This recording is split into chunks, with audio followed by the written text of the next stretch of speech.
but hear a little mouse, what a feeling of terror shoots through his frame. Despair seems for an instant to be written on his face, and he clutches convulsively the metal to which he is slave. You are listening to Urban Wildlife Podcast. Welcome back to another episode of the Urban Wildlife Podcast. I'm here with Michelle Niedermeyer. Say hi, Michelle. Hi. We'll do introductions in a sec. But before we get too far into it, as always, we want to ask you to please, I'm shifting, and those who are listening and not seeing don't realize I just moved my chair for better lighting. It doesn't matter to you, it just matters to people watching on YouTube. But I wanted to start off by saying, of course, if you do like the podcast, please do rate us highly on your podcast listening app of choice. Please tell your friends about it. You can get in touch with us at urbanwildlifecast@gmail.com. You can tweet at us at urbwildlifecast. And of course, we are now part of the Wildlife Observer Network with a bunch of other podcasts. And you can find us on Instagram at Wildlife Obs Network. So Wildlife OBS Network, all one word. And that's how you can keep track of everything that's happening with the various Wildlife Observer Network podcasts. So today I'm here with Michelle, who you've most recently heard on the podcast when we recorded ourselves smashing spotted lanternflies and scraping their eggs off of trees. I don't want to get sidetracked, Michelle, but they are all over the Virginia creeper in my garden right now. They're all over a lot of things in the city of Philadelphia right now. Yeah, I don't know if it, I don't know what this means. We're actually screwed, but it does for me reinforce the futility of control options within Philadelphia at this point. Well, and they hatched about 2 weeks later than they had anticipated them hatching. Not to get sidetracked again, but the degree days, because we had so many cool nights and a cool spring, they actually hatched about 2 weeks later than what was predicted. So that started out to be a good sign, but then it's gone bad ever since. All. Okay. Yeah. Well, in any case, I think now is a good moment. Michelle, who are you? Why do I always want to talk to you when we're talking about this?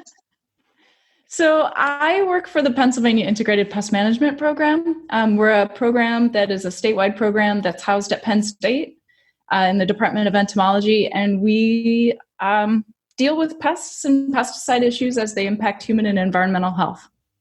Awesome. So, what's better to talk about than pests?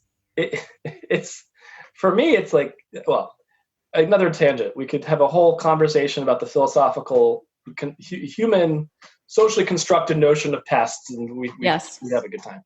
Maybe we should. All right, but not right now. So people who know me know that, or listen to the podcast and know me that way, know that in addition to doing episodes about reptiles and amphibians, I love doing episodes about how biogeography intersects with human history and prehistory. Doesn't always roll off the tongue as a topic, but we've talked about how the bugs that archaeologists dig up can tell us about how past humans lived. For example, on previous podcasts, we've talked about how human land use and predator hunting has enabled coyotes to spread across North and Central America as well. And so I've been kicking around doing something about mice ever since I saw some references to sort of the origins of the house mouse. And so we're going to look at an article that deals with that today. But before we even get to that, I wanted to start off with a reading from John James Audubon's lesser known book, well, multi-volume book, but The Viviparous Quadrupeds of North America. Another thing that rolls off the tongue. But this is he did the birds of North America, then he did the mammals, basically. And his passage about mice, we're not going to read the entire thing, but there are some sections in here that are not straight natural history. And they're fabulous. And so I thought I'd hand it off to Michelle to read from the text. Go ahead. All right. But although the thievish mouse is often frightened and may be said to eat his dinner with a cat over his head, although he is assailed with pokers, broomsticks, whenever he unluckily runs across the floor and, in fact, is killed as often as his death can be compassed by the ingenuity of man or the cunning and quickness of his ally, the cat, the mouse will not retire from the house. And even where the supply of food for him is small or in rooms that have long been shut up, he may be found. And would he let our drawings and books alone, he should willingly allow him the crumbs from our table, but he will sometimes gnaw into shreds valuable papers to make a bed behind some bureau or old chest. He in his turn frightens man at times, and should the hard-hearted, hoarding wretch who has made gold his god, while with aged, trembling hands locked in his inmost chamber, he counts his money bags, but here, little mouse, what a feeling of terror shoots through his frame. Despair seems for an instant to be written on his face, and he clutches convulsively the metal to which he is slave. Another moment, and he recovers, but he is still agitated and hastily secures with locks and bolts the treasure which is to him more precious than the endearments of a wife, the love of children, the delights of friendship and society, the blessings and prayers of the poor, or the common wants of humanity in his own person. It's so good. Sorry, keep going. Many a young lady will scream at a sight of a poor little mouse, and many a brave young man might be startled in the stillness of the night by the noise made by this diminutive creature, especially if given to the readings of the mysteries of Udolpho or the castle of Otranto, late in the hours of darkness, alone in a large old lumbering house. Love it. All right. We're going to jump to another little paragraph in there. Yeah, let me get to that one.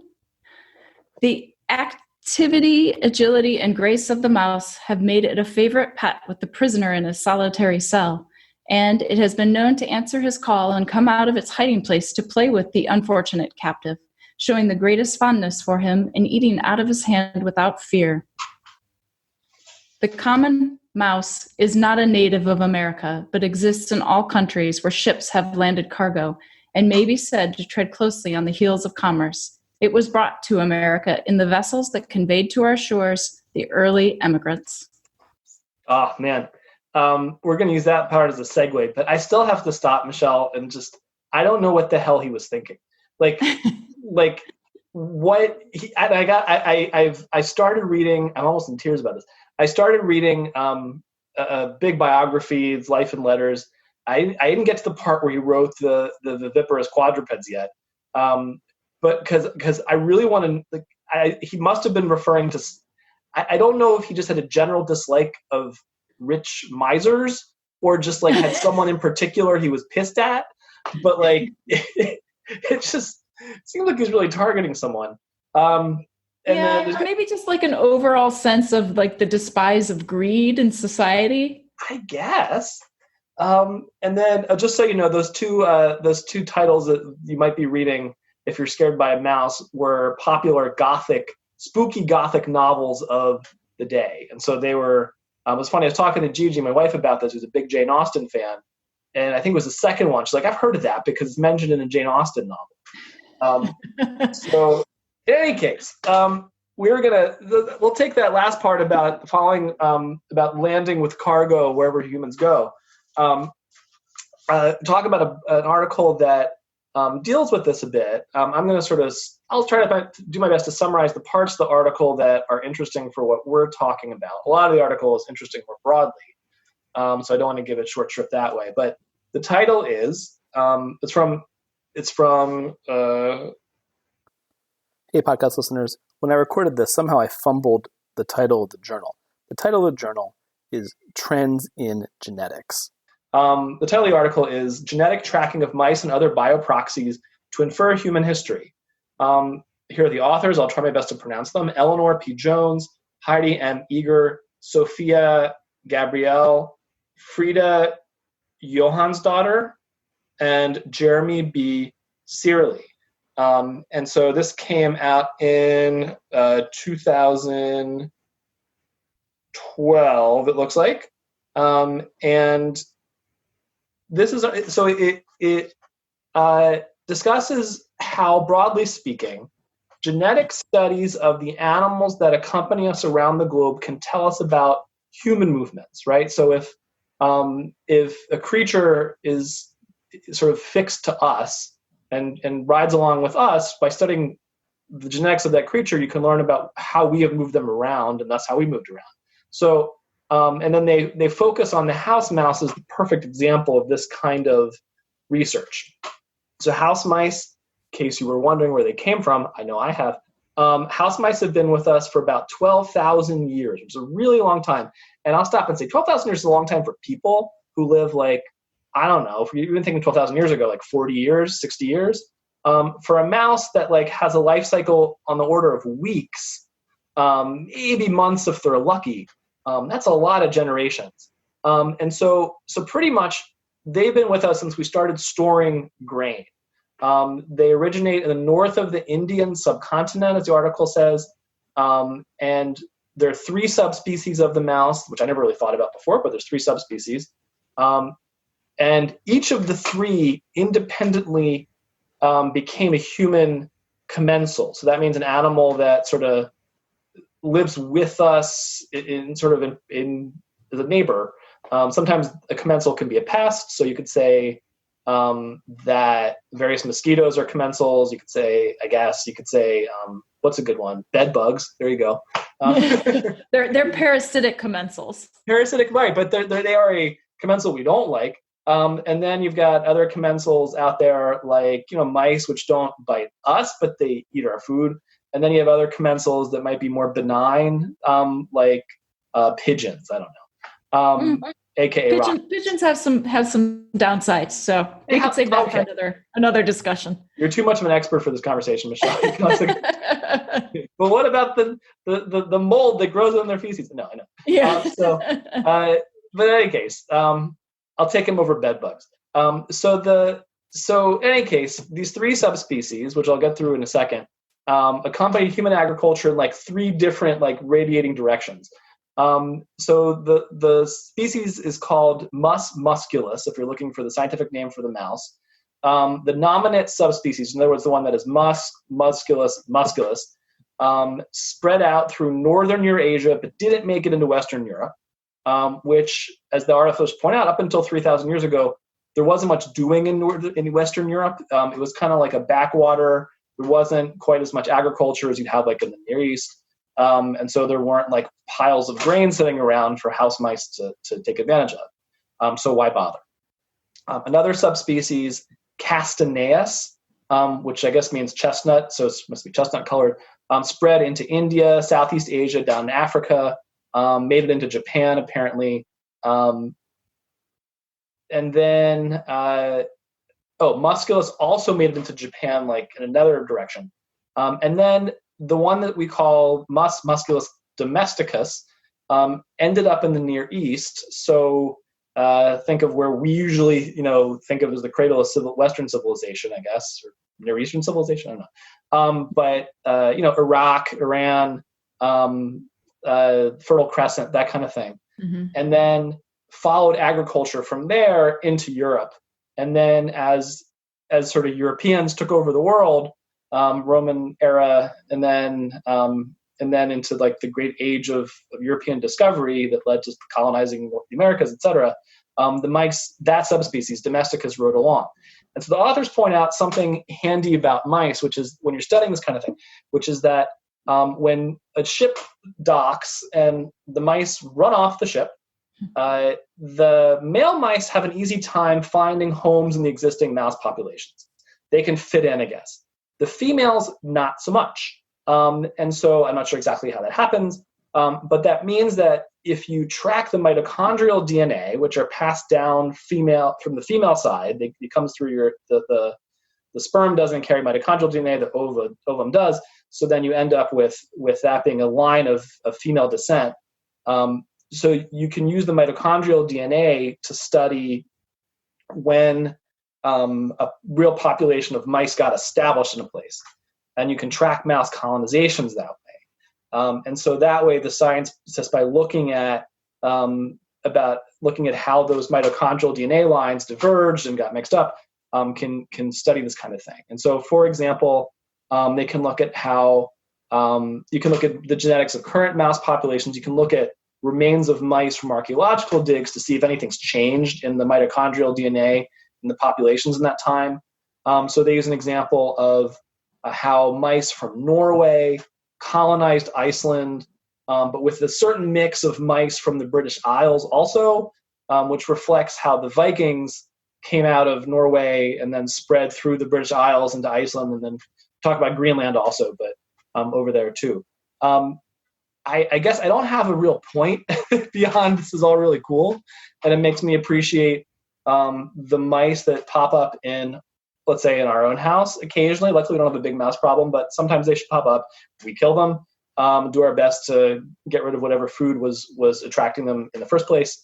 But they are true neighbors in civilization that have been along for the ride as long as, we stopped being hunter-gatherers, and so not exactly wild animals. I don't know. Michelle, what did you Earl, before we hit record, you were talking about how you enjoyed the article too. What were you noticing? Oh, yeah. I mean, all of that was just simply fascinating to think that, you could trace where these mice came from through the mitochondrial DNA, which of course is just fascinating in and of itself. But how, but also then there were, it was very interesting, but just to see the plot maps of the world of where these different mice went. And then, they threw in some information about different cats also, which again, we could talk about cats and mice. And there was a whole little paragraph about the cats and the mice. And then, some theories about, why the orange tabby became a preference for the Vikings. Perhaps. Yeah, I caught that too, because there's some orange cats on my block that I don't like, and that caught my eye. They're Viking descendants or something. I don't know. Viking cats. But all of these things, you don't think about day in and day out, but when you sit down, it is really fascinating to get a bigger picture of how they have been with us for so long. I mean, so many of these animals have evolved over time to be with us and to basically live off of us in one way or another. We make it easy for them, right? When it boils down to food, water, and shelter, we really make it easy for a lot of animals and things we don't want. I mean, in full disclosure, there was a mouse in our basement a week ago today. I caught it. It's gone now. What'd you do with it? Yeah, I didn't know we had a mouse in the house until I found the trap with the mouse in it. Wait, so why'd you have the trap? Was it just? I leave traps set in my house on a fairly regular. I mean, it's 100 years old, right? There are cracks and crevices, and I do my best to seal those cracks and crevices off and prevent the pests from coming in. But obviously, IPM practices. Yep. Yeah, right. Prevention, right? But it's a constant need to, take a look outside your house and look for cracks and crevices and to seal those points of entry off. And so I do leave traps set in my basement and I check them on a regular basis. What kind of traps do you use? I use the good old fashioned wooden mouse snap traps. Yep. I have always found those to be reliable. A little bit of peanut butter, man. I love them. Yeah. I use a little bit of peanut butter and a chocolate chip. I figure, that's your final meal. Sounds good, right? Go ahead, and I know. Yeah. Yeah. So I didn't know there was a mouse. And I do find them periodically in the basement because I have the trap set. And like I said, I check them regularly. I rebait them regularly. Well, if you don't check them regularly, you're going to smell when you get the mouse a couple of days later. Totally are. And especially now that it's heating up. Yeah. But, it's, so on my list of things to do on the next day I have free is to take a perimeter walk and seal cracks and crevices. And I always alert my neighbors because I live in a row, right? I live in a twin. So I let my neighbor know it came in. I caught it on our shared wall side. So I always alert the neighbor, hey, just wanted you to know I caught a mouse in a trap in the ceiling of our shared wall in the basement. And that's I don't think of the ceiling. So I think they're coming in between our houses somewhere. So I need to hop the little fence and check that area out. Huh. It was funny about the ceiling part. I don't think of them as being all that good at climbing, but in the Audubon passage, part that we didn't read was about how he had he had some seed corn he was going to plant the next year. Right. He hung it from the rafters by a rope so that it would be Right. safe from things eating it. And still, the mouse managed to get up through the rafters, down the rope, into the corn, and ate all of it. Yeah. I mean, they are really good climbers. They can jump really amazingly further than one might imagine. I had some notes here. Let me just look. Yep. It can jump 12 to 8 inches from a standstill and up to 4 feet with a running start.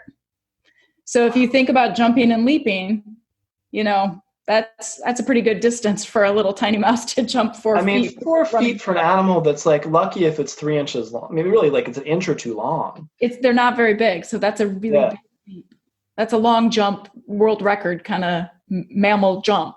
That's like 24 times your body length. I'm trying to even contemplate that for me. Yeah, Go on, So, the fact that, and I do think because they're coming in on the ground, like from the ground, which would be the ceiling of my basement. Okay. So I set traps there because that feels like ground level would be a good place for them to be in. So I set traps in the rafters in the basement ceiling. Okay, maybe I'll do the same. Yeah. It's better that you catch them there before they make it to the kitchen. It is. Well, that's usually how we find that we have them. It's when we have something we left on the counter, and then we find it's got a hole in the bag and a little like excavated cave of mouse cave inside the bread or something. And there's some poop usually somewhere. Yeah. Our best story with that is last Halloween. I get home and Halloween here in Philadelphia, and I got a daughter who's 8, and so she very much takes part in Halloween. I got home ahead of her, and it was a complicated. We were getting home with different kids and stuff, and I couldn't find the candy to put out, and so like I'm texting with Gigi. I'm like, hey, where'd you put the candy? Like I know you hid it to keep it from Magnolia, our the daughter, and probably keep it from me, which is fair too. I didn't want to know where it was. I didn't go looking. And she's like, oh, it's in the closet under the stairs. I'm like, I go in there. I find the big bag. It was like one of the mixed bags of like peanut themed chocolate stuff, like Snickers and et cetera, and peanut M&Ms. And I open it up, and it's a sticky mess inside. And I'm taking a look at it. I realize a mouse got into the bag. I don't know how many weeks or how long before. And of course, it selectively went after the peanuts in all the peanut candy. Yeah. Like the regular M&Ms were fine, but the peanut M&Ms were ransacked. And so we ended up like throwing away like 3/4 of it and found the bags that were intact and like put them aside. But I just had to hand it to the mouse. Like it really, it had it good there for a while, Yeah, that was the corn crib for it, That was our modern era corn crib, exactly. Right. I mean, just like thinking about the writing from Audubon, the reason you find it is you find something that's been destroyed. Yeah. Or you hear someone scream. And it's I say this all the time when I talk about mice, is that there's a very distinctive sound people make when it's a mouse. I mean, maybe it's me. I have a different relationship with mice. I mean, I'm a reptile amphibian guy. I kept snakes for a whole lot of my life, which meant for me, mice were something I sometimes bred. I have a freezer. In my freezer, there's a bag of frozen mice right now for my rat snake. So I hear a mouse. I'm like, oh crap, a mouse. But it'll happen where, and this is why another reason I love that Audubon passage, man. Like where it'll be in the evening and you'll be sitting on the sofa reading something, and like you hear that rustling, or you see something maybe just out of the corner of your eye, and like in the darkness, and you're like, you're like, what the hell is that? Mouse? And you're like, I hope it's a mouse and not a ghost. But for that split second, you're like, I don't know what that is, and I just and I loved how we spun that out into much like deeper dread. But in any case, I get I get how they can spook you. I just have never gotten into the streaming part of it. But I know people get real freaked out by their mice. So it's, I feel like we should do a quick, I mean, you've just because I've got you here and this is what you do. You mentioned making sure the cracks in your house are sealed up. You mentioned putting out what I would phrase as like sentinel traps or something like that. Monitors. Monitors. Like, so should you find that you have mice, what should you do? What shouldn't you do? Yeah, exactly. Well, don't freak out. Let's just start there. But, it really is, of all the pests that I think are the easiest to deal with, a mouse is really not that hard, right? Yep. If you catch as long as it's not a serious infestation, so some common sense things. It really does boil down to food, water, and shelter, because that's what it's looking for. And if you eliminate one or two of those, it most likely will go away because it's not getting what it needs. A mouse lives in about a 30-foot range. Okay, so 30 feet up, 30 feet all around, up, down, and around. That's its range. It doesn't go much beyond that. Okay. So, if you can eliminate food, water, and shelter, you can get rid of, you can evict the mouse, so to speak. Right.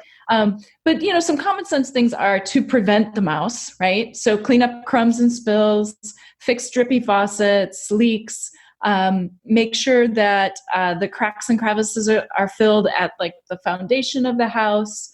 Any place where a wire or a pipe comes into the house, that gap should be filled, like patched over. You can do that. Go ahead with what? You can do that with just like a copper pot scrubby. I hear that about the copper scrubby. Yeah. We recommend folks use silicone caulk, silicone sealant, not latex or acrylic because those harden and crack, but silicone stays rubbery. And so, you seal it and it fills the space and it stays a lot longer than acrylic or latex caulk does. It's hard sometimes because, depending on where you live, if you're a renter or a homeowner, the size, the age of the house, how much deferred maintenance might be. We both live in twins, and which means we share walls with other people. So we sort of, we can do a lot in our own house. We still rely on what our neighbors do. Absolutely. Right.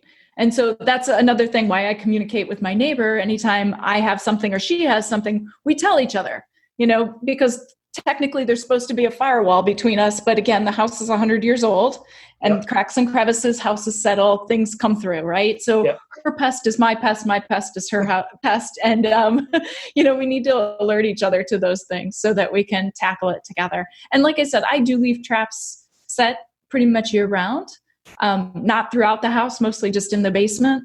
And I check them regularly and I rebait them regularly just to make sure nothing's going on down there.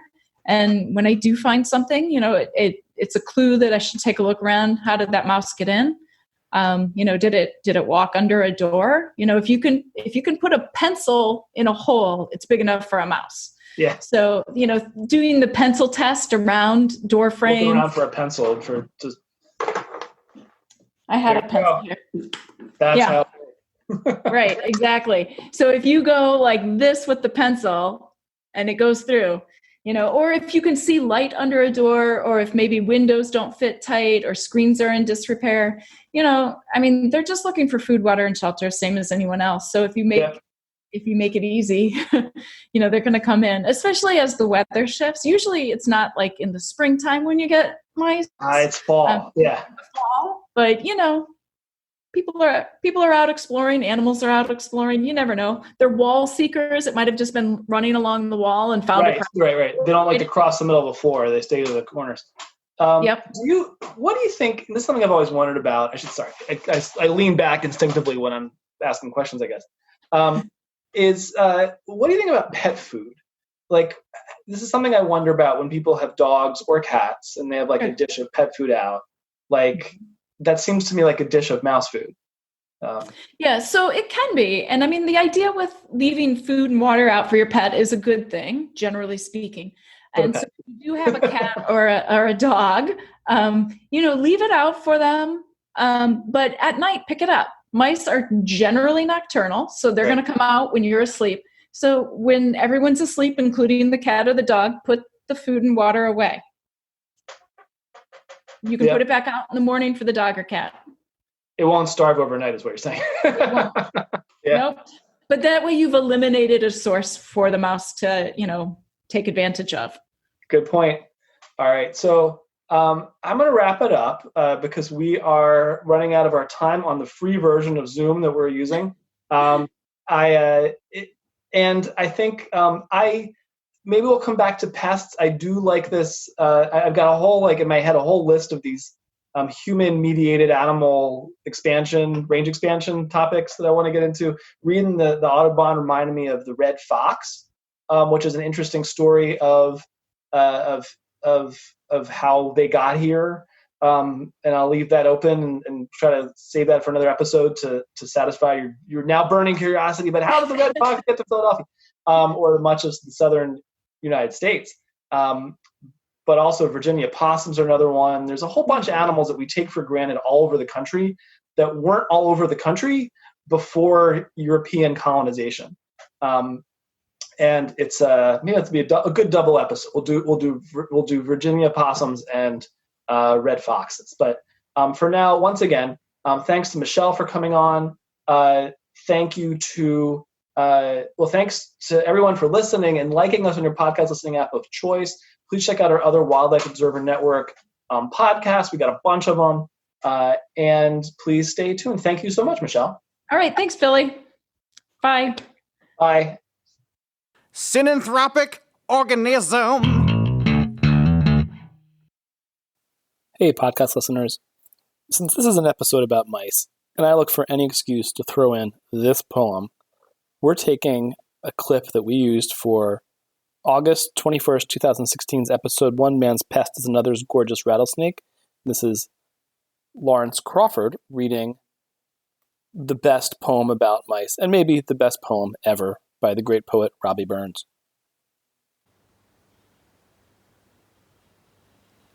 Dear Moose by Robbie Burns.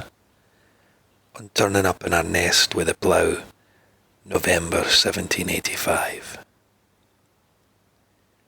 Wee, sleekit, cowering, timorous beastie. Oh, what a panic's in thy breastie. Thou needna start awa so hasty, wi' bickering brattle. I would be laith to run and chase thee wi' murdering battle. I'm truly sorry man's domination has broken nature's social union, and justifies that ill opinion, which makes thee startle at me, thy poor earth-born companion and fellow mortal. I doubt na whiles bout they may thieve. What then, poor beastie, thou maun live, and aim icker in a thrave, so's a man requite. I'll get a blessing wi' the lave, and ne'er miss it. Thy wee bit housie too in ruin, it's silly wha the winds are strewing, and naething new, too big a neighing. O foggage green, and bleak December's winning soon, baith snell and keen. Thou saw the fields lain bare and waste, and weary winter coming fast, and cosy here beneath the blast, thou thought to dwell, till crash, the cruel coulter passed out thro'd thy cell. That wee bit heap o' leaves and stibble has cost thee mony a weary nibble. Now thou's turned out for a' thy trouble, but hooser hald to thole the winter's sleety dribble and crea cruach cold. But Moosie, thou art no thy lane, and proven foresight may be vain. The best laid schemes o' mice and men gang aft ugly. and lee as though nought but grieve and pain for promised joy. Still, thou art blessed compared wi' me. The present only toucheth thee, but och, I backward cast mine ee on prospects dear, and forward, though I cannot see, I guess an and fear.